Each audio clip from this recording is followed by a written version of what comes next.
Okay, so welcome everyone. Very glad to have all of you with us.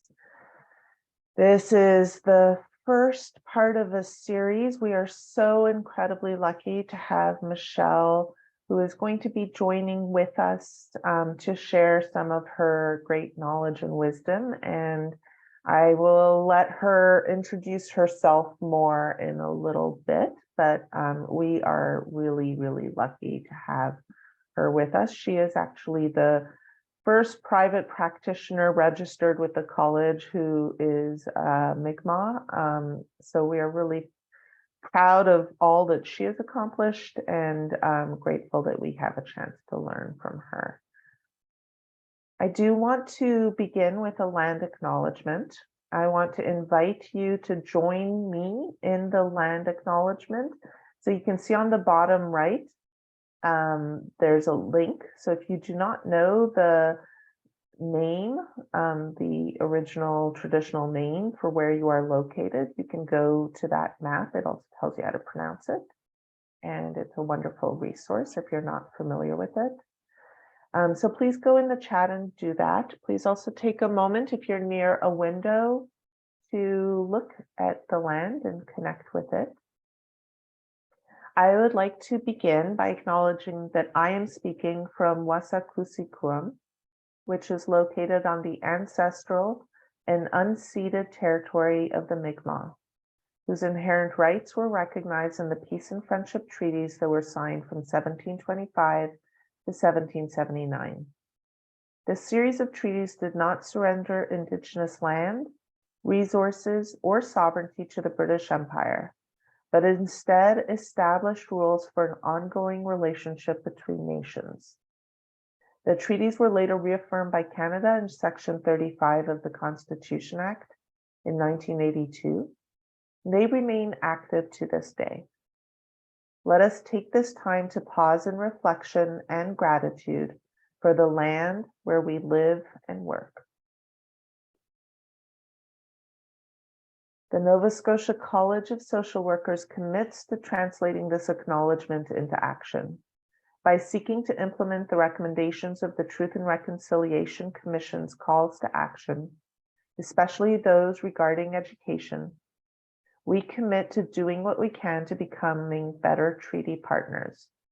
We commit to learning and to unlearning. And let us take this moment to pause in gratitude for all of the wise Mi'kmaq elders and Ilnu community leaders who have and continue to heroically care and advocate for this beautiful land. May we join them in this work.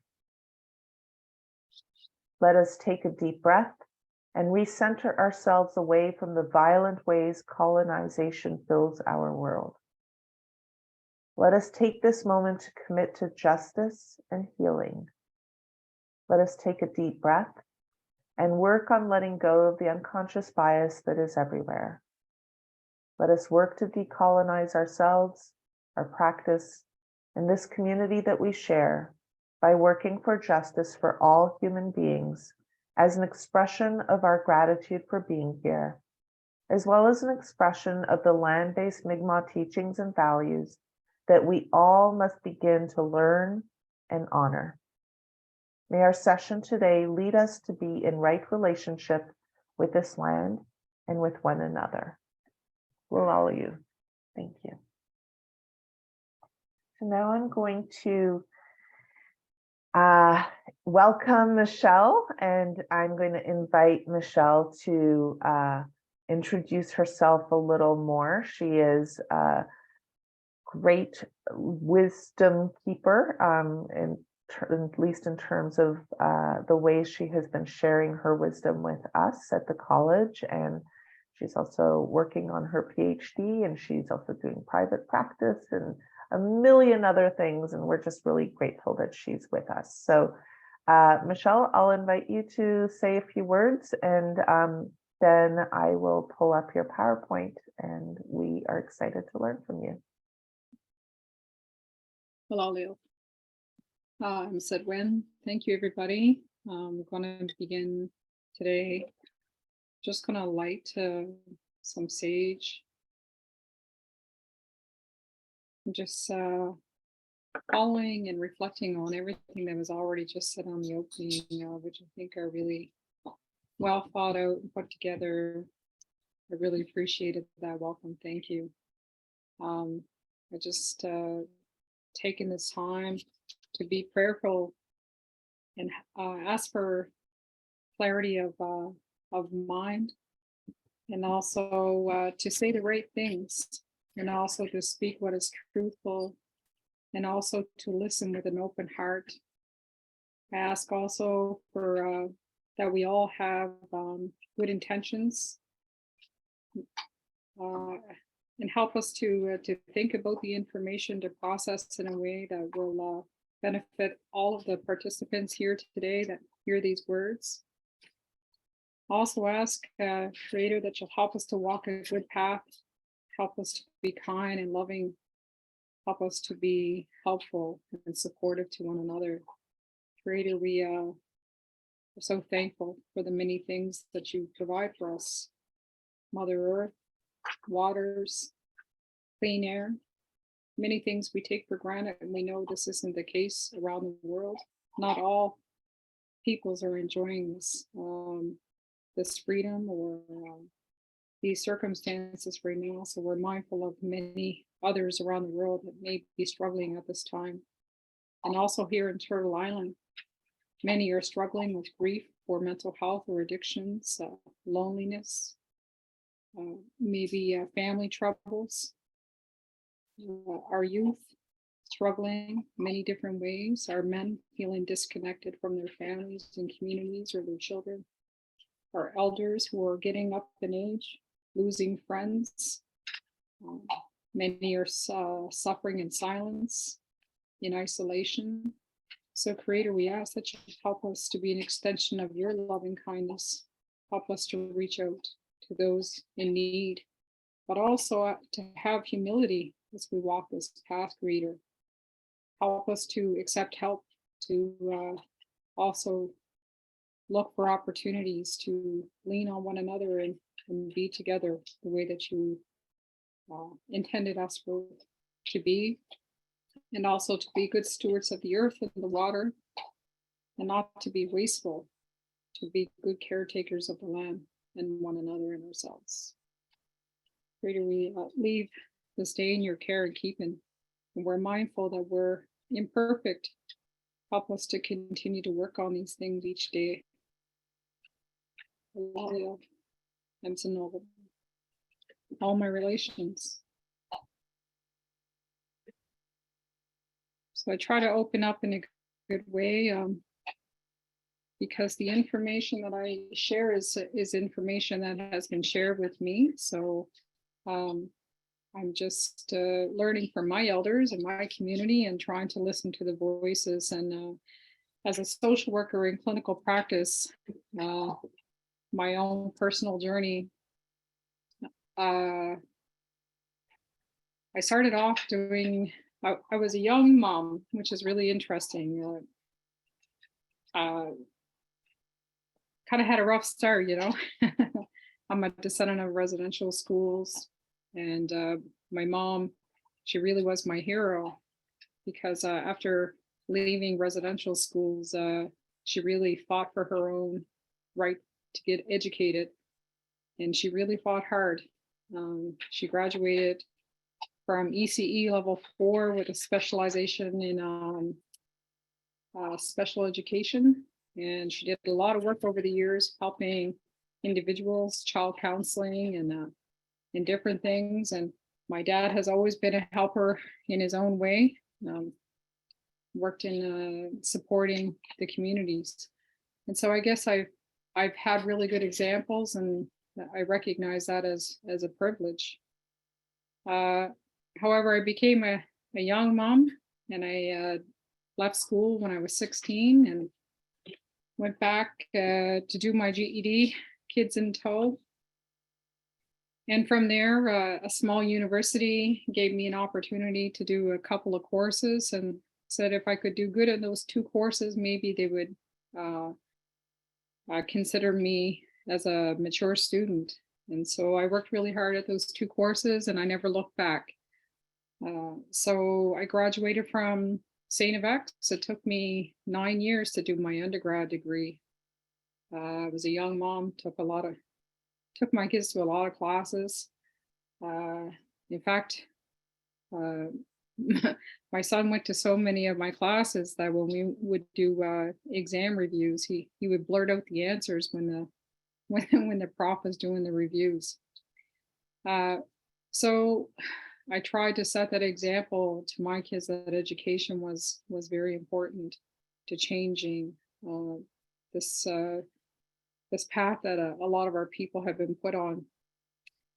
From there, I graduated in 2010 from St. FX with a Bachelor of Business.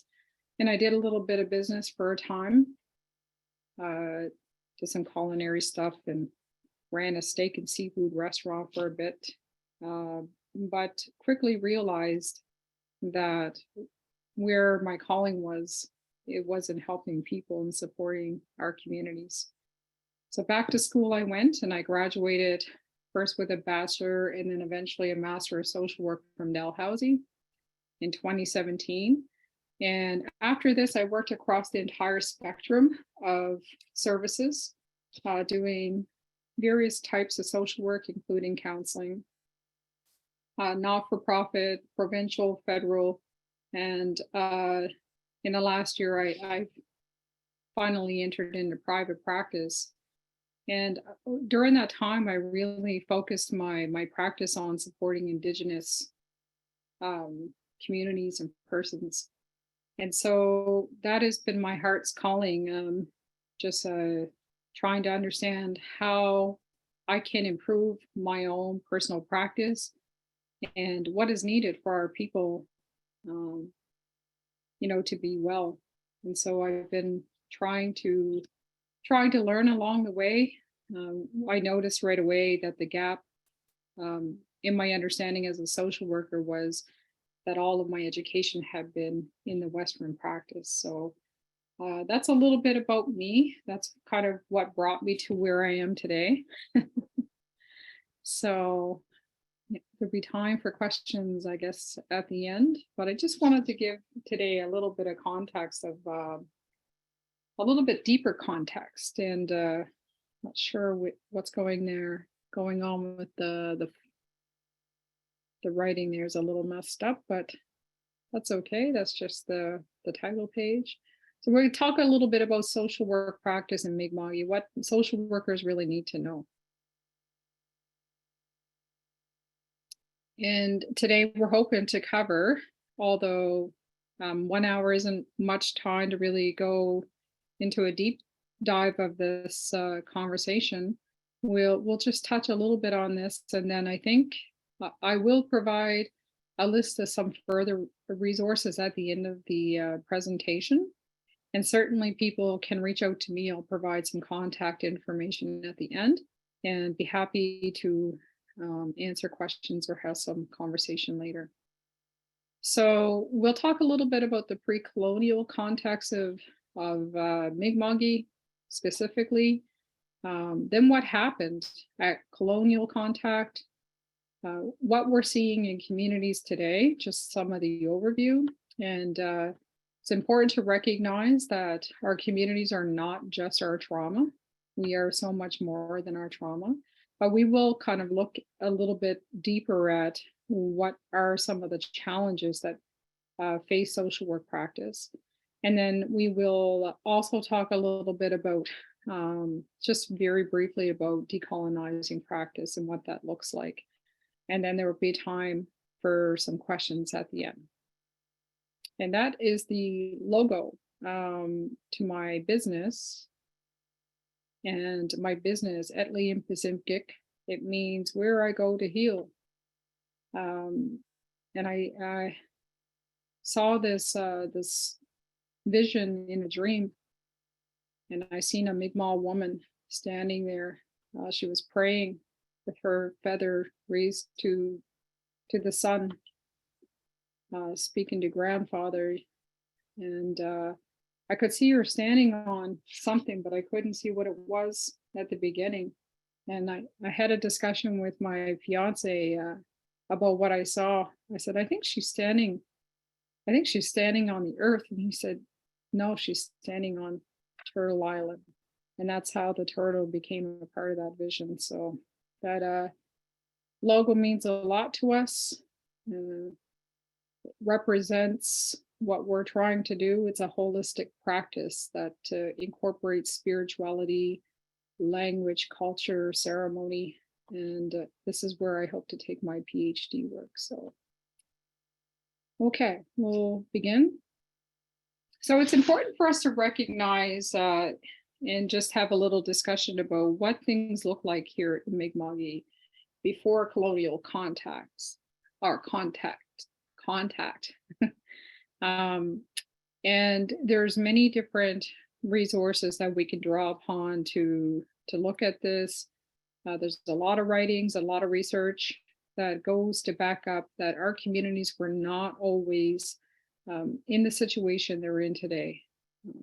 I know the media talks about many of the problems and the really complex trauma and grief and so forth, but it's important for us to recognize that these situations are the result of that intergenerational trauma and the continuance of racist policies, oppressive policies, and all sorts of other things that are keeping our communities from achieving wellness. And despite all of that, our communities are still finding ways to rise above the oppression and the problems that we've had. We're still finding our way back to language and so forth, and culture and ceremony. So if you looked at Daniel Paul's writings, and I'll show a couple of books throughout. This book here, We Were Not the Savages. This is golden to understanding some of the context of, especially the pre-colonial context of Mi'kmaq. And if we go back to the PowerPoint there for a sec.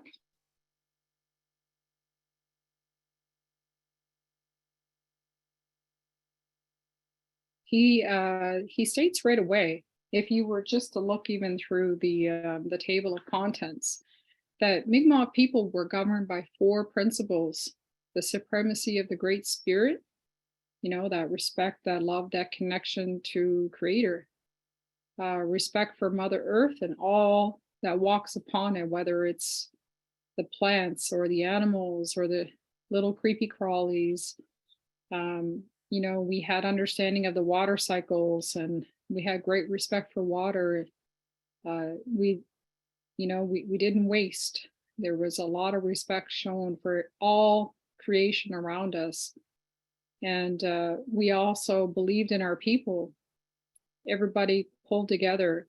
It was very healthy communities. And so there would be cycles, not in the sense that we never had established communities, but we utilized all of the land and we had respect for that. And we also had great honor. And so, when we gave our word, that's what it was. We didn't need a legal contract. We trusted one another, and we had great honor in keeping our word. Free expression amongst our people. There was a process for all of that sort of things, and this protected the human rights and the dignity of our people. We had well-established forms of governance. There was processes there to handle disputes. We had established laws, marriages, and so forth. Our families were healthy. They all had a place, and that was really important when we see the breakdown of families and the displacement of fathers with their kids, feeling that disconnection and so forth. That has really made things very complicated in our communities. There was an emphasis on community as a whole, And that really clashes with the Western perspective of individualism. And it's still very difficult for people to navigate between that with Indigenous people today, that even though there's been a lot of colonialism in our own thinking as Indigenous people, there is still the framework there that we are a collective and that we have a responsibility to our communities and families. The concept of owning something, especially land and so forth, there were established agreements among tribes. Of course, we weren't without challenges or conflict, but for the most part, we were able to utilize these lands for thousands of years with our communities and families, and it was a very healthy time to be for our people. Real notable during this time was the alcohol and drugs and the many social problems that we are plagued with today. Those did not exist back then. Our language is connected to our worldview, the way that we have a relationship with the land and our creator, spirituality, our families, and to one another, and even ourselves is all connected through the language. The culture and the ceremonies were well established, and they were healthy and vibrant communities. Poverty was non-existent because we knew how to live off the land. We knew how to take care of our families, and there was no sitting around watching YouTube. Everybody had something to do, and everybody pulled together. So I just wanted to remind everybody here that this, including Indigenous people, they have to recognize that this is who we are as Ohlone people. This is who we truly are at the heart. And of course, we can't go back 500-600 years ago. Things have changed, but to know that, not to buy into the stereotypes about our people, because we are so much more than just our trauma. We'll go to the next slide. So now we kind of get to what happened. Colonial contact.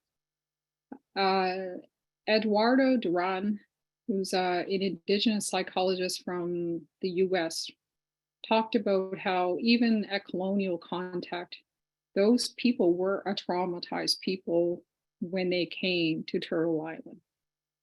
And, because there were criminals and so forth on those ships. And so they brought a lot of that trauma already to Turtle Island. And so right from colonial contact is where we have to start tracing intergenerational trauma. It didn't just begin at residential school. It was there already before that time. So there were many things that happened during those times that just continued to compact and complicate that intergenerational trauma. So even before residential schools, we already had a couple generations of intergenerational trauma happening in our communities. So the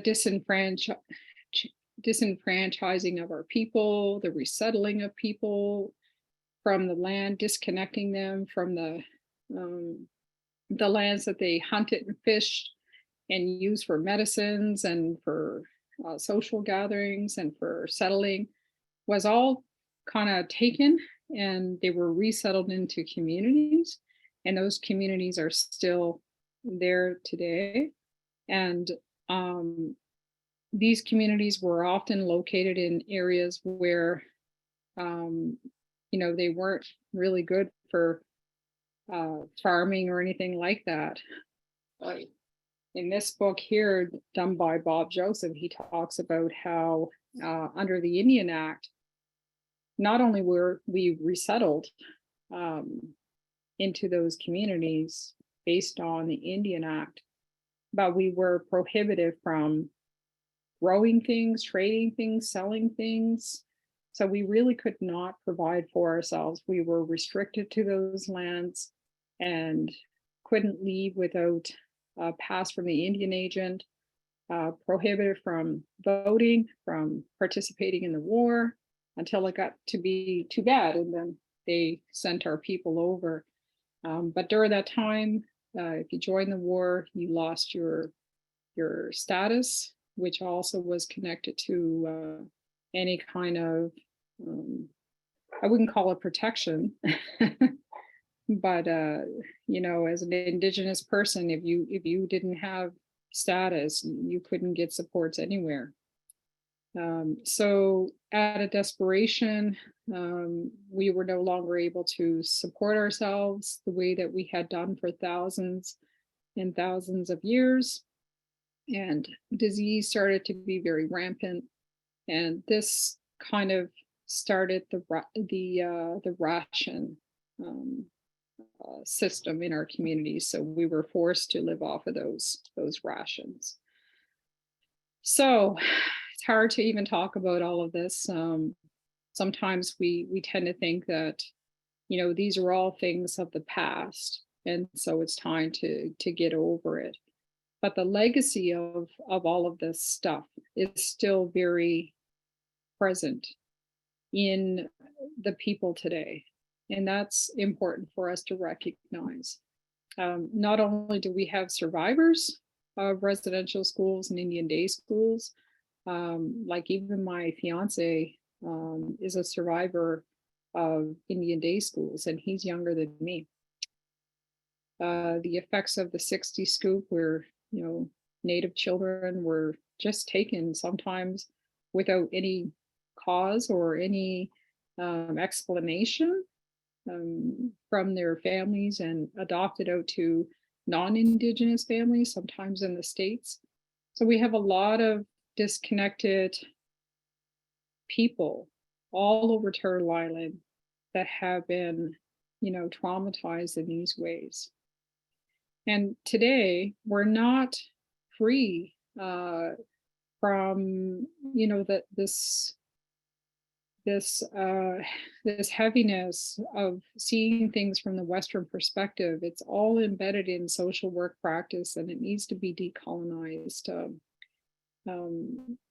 The modern day child welfare system, if you look at Cindy Blackstock's work, how she advocates for the rights of children, Indigenous children in this country, she, in my opinion, she's just a true hero. Then we have the missing and murdered women, girls, boys, men, two-spirit folks. Like, it just goes on. Like, these are all current issues that impact Indigenous people today. And of course, the Indian Act is alive and well in our communities today. If you just take one example of the elections, where we used to have hereditary and other processes for governing our communities, having a vote every 2 years for a new chief and council. That's happening in all of our communities across Mi'kmaq every 2 to 4 years across Turtle Island. That was intentional to keep our communities in chaos. Because if you're changing hands every 2 years in every community, it makes it impossible almost for long-term solutions to happen. It divides the community. Happening in our communities. And this is what social workers encounter when they come into our communities, is very complex, hard to understand, traumatized people all in one little area. So it's hard, right? Because the environment is spinning all of the time. We'll just continue on. Yeah. So if we look at the impact, right? It's not just the cultural genocide, but it's also linguisticide, right? Like you kill the language and you kill the worldview of the Indigenous people. Our land-based knowledge, our ceremonies, our spirituality, all banned at one time. Even something as simple as a social gathering. All of our drumming and songs and prayers, all of that had at one point been banned, and a lot of it had to go underground. So an elder recently told me it's not gone. It, it has been preserved, but it's going to be a hard road back, um, because there's a lot of shame associated with not being able to speak your language or not being knowledgeable about your own culture. Your identity is really important to your well-being. The poverty, um, if you look at where a lot of our communities are located, uh, it's not a lot of economic development. And of course, we're the only people in Canada that fall under the control of the federal government in this Indian Act. So a lot of the programs that are there to assist provincially don't really exist in our communities. Racism, like unsafe drinking water, these are really prevalent in all of our communities. And of course, this leads to high rates of suicide, family violence, violence in communities, addictions, homelessness, overcrowding, etc. And so the policies until recent times, the policies that governed all of our communities really were rooted in Western perspectives, including social work. There really wasn't a lot there to guide people in their practice, even when the intention was to help. And that's what we're faced with today. Move on. So, intergenerational trauma, right? It's impacted the mental health and the well-being of our communities. And what we have to remind ourselves is that trauma is not just the event. It is the impact that the event has on the lives of the people. And that is something that we don't necessarily have to experience firsthand. Like, I didn't have to go to residential school to be traumatized by my mother's experience. It was hearing those stories, it was seeing her pain, it was witnessing the pain of all those survivors, hearing those stories. It's been a really difficult process. So intergenerational trauma is clearly seen in our people today, and it impacts multiple generations. Continue. Yep. So depression, anxiety, and compound grief, that has been clearly researched by Amy Bombay and others, and many other clinicians. And personally, as a mental health clinician, what I'm mostly seeing clients with is clients may have accessed or attempted to access services in the past. And many of the practitioners just weren't understanding the complexity of their grief and trauma. So they sought out Indigenous therapy, very complex, compact trauma and grief. And it's important for clinicians and social workers to know that what happens in one community can have impact across the entire and across her line, actually. What's happening in one community, even in the US, will have deep impact on Indigenous people here. We're very interconnected. Anxiety and depression is really high, feelings of hopelessness, and we have very high rates of suicide. Very complex grief because, just in my community alone, I think in the last 2 months, we've lost 6 people. But across Mi'kmaq, there's just so many deaths all the time. It's not all suicide, of course, like there's just, older ones getting sick and so forth, but it makes it hard to cope. People feeling really disconnected from their culture, language, and their ceremony and so forth. many people wanting to connect, and it's starting to happen, which is really nice.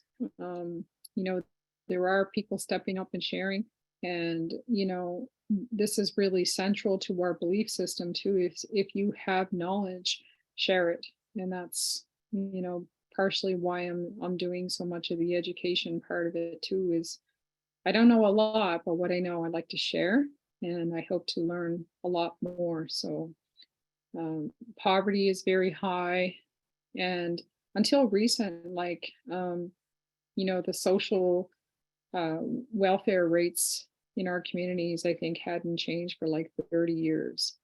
And so you saw single people living off of I don't know, $170 every 2 weeks. Like it was just devastating. And to not have access to many of the supports, no economic development or anything like that. And then you add all of those complexities of the trauma. It's a really hard cycle to break out of.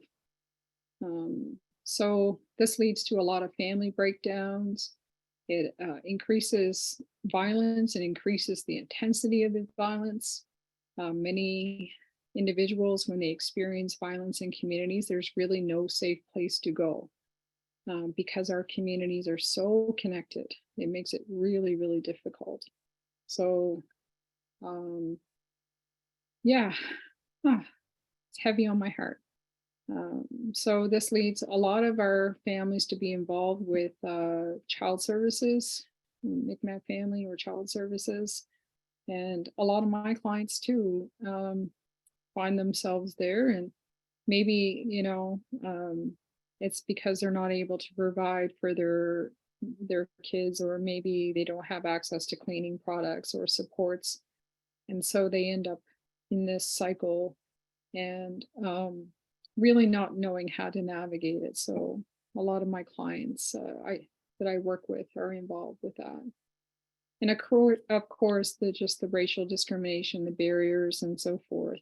And even in the curriculum, like when they encounter school, you can move on to the next one. But when they encounter school today, the Western curriculum is another way of silencing our history and our right to learn about our own perspectives and culture and so forth. So it's a very highly Western colonized education system that isn't safe for many of our students. So that process is still continuing even for our young ones today.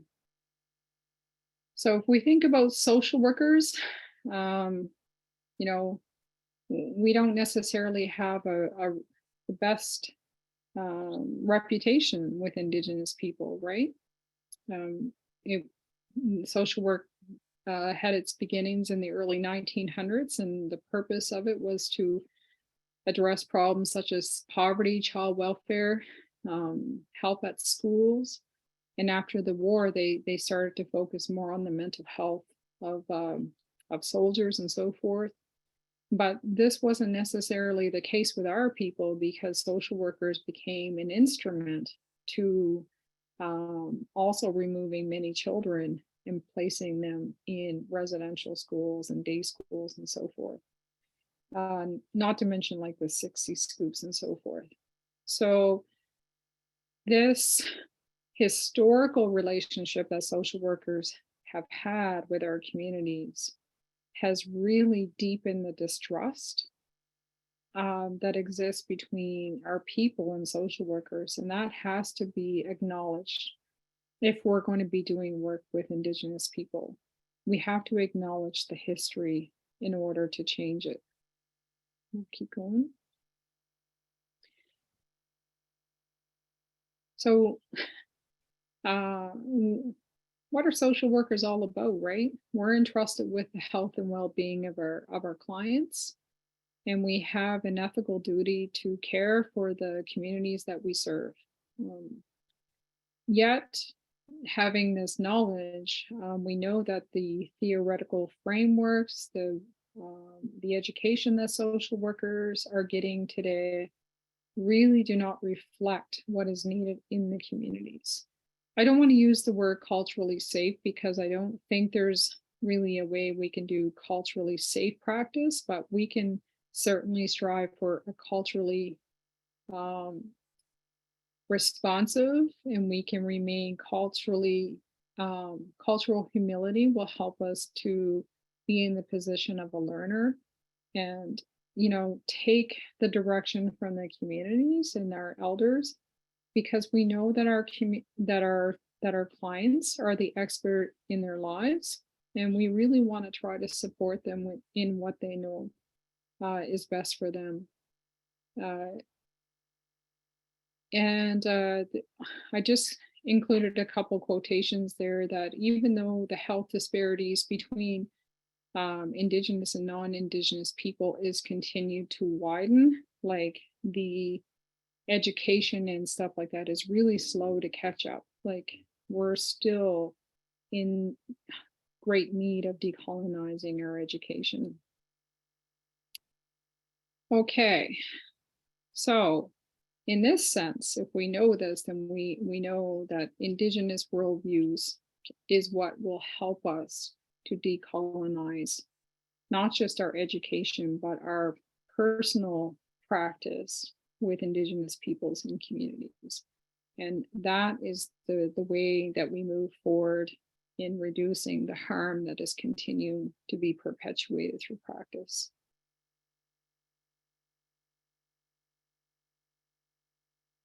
So we look at our standards of practice.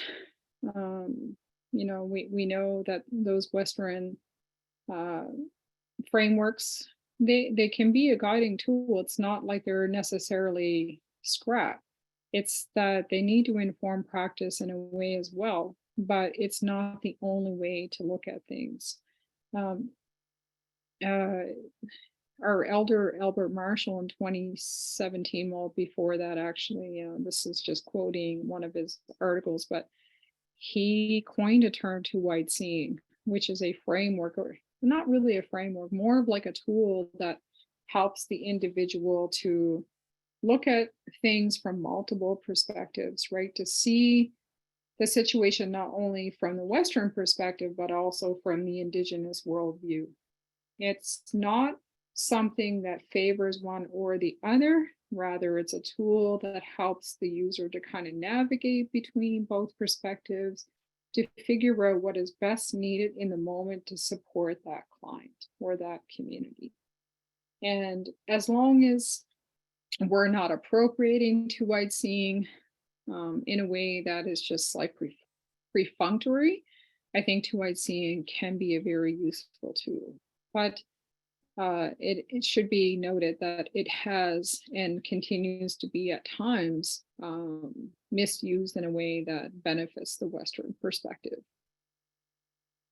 So, well, by doing these sorts of things, we do reduce the harm that is being perpetuated on our clients and communities. So, what is going to help social workers in Mi'kmaq? We go to the next session. Or the next slide rather. There's many terms here. We don't have time to really go into them, but Imsit Nogama, meaning all my relations, is a concept that Indigenous people all across Turtle Island embrace. May not be this particular way of saying it, but it is the notion that everything is interconnected, that we are interdependent. We rely on one another. We're all connected in this web of life. And this includes not only those who are here today, but it also includes the past, the present, and the future. We have an accountability, a responsibility to our ancestors, to one another today, and to our future generations. We have this connection not only to the human family, but to all creation and to our creator. And so everything that we do, we have to be mindful of that relationship. And that helps to guide our thinking when we're making decisions, when we're trying to grapple with a problem, we can't just think about ourselves. We have to have this imsa no'oma perspective. And that is really important to Indigenous people across Turtle Island. Olneweedism is a Mi'kmaq word that refers to the Mi'kmaq way of knowing. And that is really central, I think, to understanding social work practice for me, because I'm not trying to repeat what has already been done. I'm trying to practice from a holistic Mi'kmaq perspective. And that requires me also, even as an old woman, to decolonize my thinking and my practice. And so I need to sit with my elders and my community and have those conversations and drink tea and eat loose skin again with my community, my elders, and learn from them. Recognizing that our elders are knowledge keepers of the past, the way things should be and used to be, but also listening to the voice of the people today and also our youth. Those are the ones that will lead our people tomorrow. Like, they're in a very unique situation. They're experiencing the world in a very different way. Our medicine wheel teachings, it really promotes that connection again, that interconnectedness, but it also encourages balance. So we need that physical, mental, emotional, spiritual aspect. And that's what's missing in Western perspectives, is that spirituality of just living. And of course, spirituality is different for everybody, but spirituality is there and we have to embrace it. So how do we learn? Listening to those stories, being connected to the land. Those land-based teachings are really important. Developing that reciprocal respect and that relationship to the land, the water, to all creation, even the celestials, our creator, and being caretakers of that land and using it in a good way. Learning ceremony. This is something that I've just recently started doing since 2019. I've been walking on that red road the best that I can, just trying to learn. And I'll always be learning, and of course, bringing back the culture and sharing what we know, our Mawiomis, our arts and crafts, drumming, our songs, all of these things are really central to getting back to being well again. And of course, I want people to know you don't need to be an expert in all of these things. You just have to be in a position of openness to learn.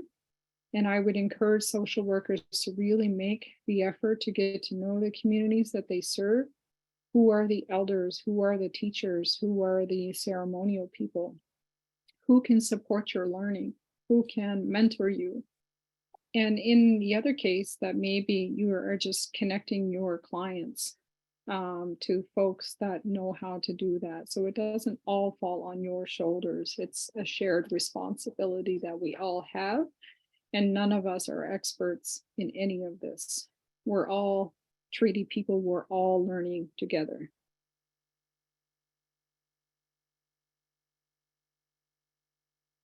So that was a lot to talk about. And really, we just kind of touched on the surface of everything, but I wanted to give everybody an opportunity to process or ask questions at this time.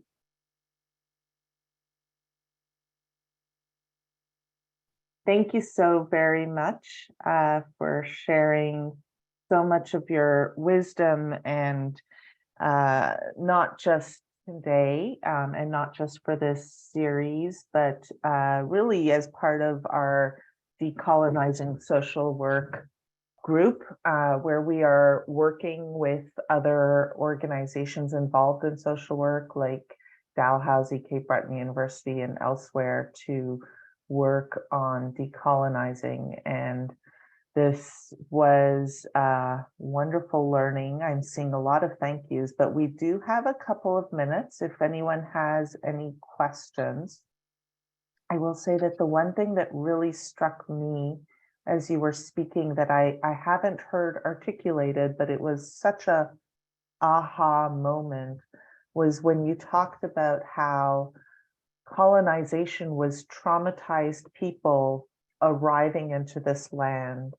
And really social work, you talked a little bit about the roots of social work. Social work did start with the immigrants coming to help resettle immigrants a lot of times. And so again, the ways in which trauma is repeated through the people who are arriving, seeking shelter, maybe we don't talk about the settler experience with a trauma-informed lens either. But that's sort of what shot up at me as you were talking. It was like a very different way to talk about those who colonize. And I'm wondering if you have any other thoughts around that, or if other people, if this is something that you kind of heard other people reference. Well, I think if you think about who was impacting our people at that, or encountering our people at that time, right? That would have increased.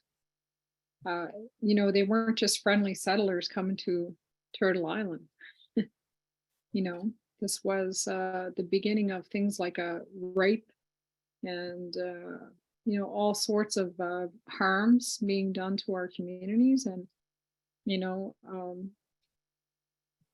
we have processes for that sort of stuff in our communities, but we had never encountered that on that kind of large scale up until that point.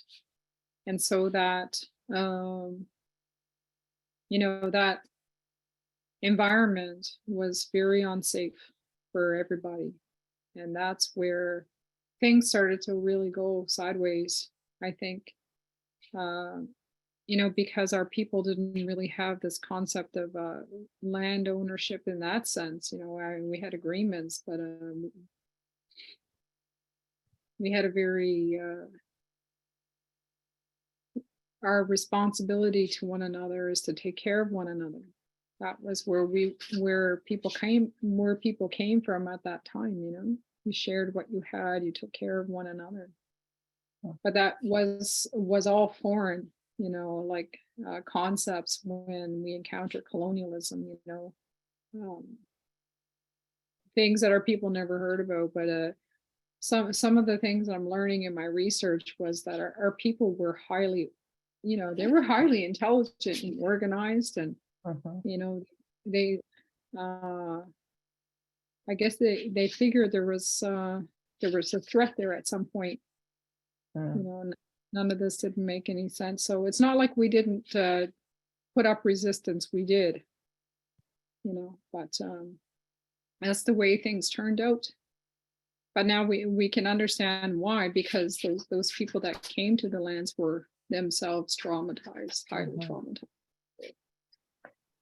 This is obviously so much deeper than we can begin to go into, but we are grateful for the beginning of this series. There will be 2 more in this series, but I think there's a lot more learning well beyond that we all need to do. So Walal and Michelle, we are so grateful for your sharing of your wisdom and your knowledge with all of us. And we'll allow you to everyone who's joining us, both live as well as those who are watching this through YouTube afterwards. And we look forward to continuing to learn from you. I hope you're absorbing some of the love that's coming in through the chats right now.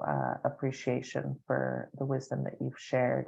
and oh, the hearts that are coming through as well. So with that moment of gratitude, if there are any final thoughts you want to leave us with? Yeah, I just would recommend really highly, when we think about the, the TRC recommendations and things like that. Most people, even social workers, have not really read the TRC. I Mhm. would highly recommend you read that, as well as um, there's a couple other really good books, and I'll send those out. 21 Things You May Not Have Known About the Indian Act. And since we're here in Mi'kmaq, everybody should read Indian School Road or anything that has to do with residential schools. This will really increase your insight. And with insight, that takes away the defensiveness about the topic. It opens our heart to understanding, and that's what will motivate our practice to become more culturally responsive. So I just want to thank everybody for being here and being open to listening, and I wish you all success and wellness for 2023. Well, and may we continue to learn and grow together to create a social work that can bring healing and justice.